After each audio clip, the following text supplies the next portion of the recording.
Fala, meu caro presidente, para que os vereadores entendam essa digressão histórica que fiz, né?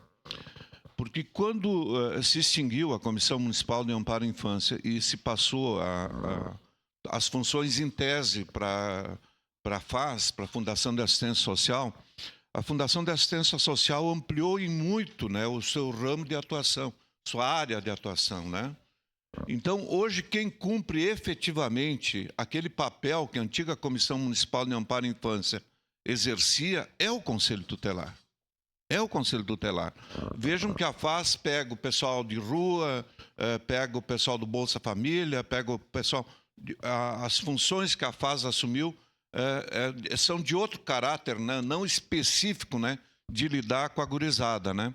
Então, e a Comai, a antiga Comai, tinha toda uma estrutura de apoio do ponto de vista... Eram, se eu não me engano, mais de 50 servidores, né? Que existiam na Comai naquela época, dedicados exclusivamente à questão da infância e da juventude.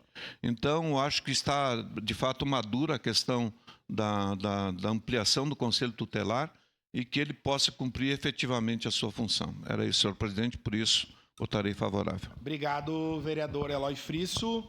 Solicito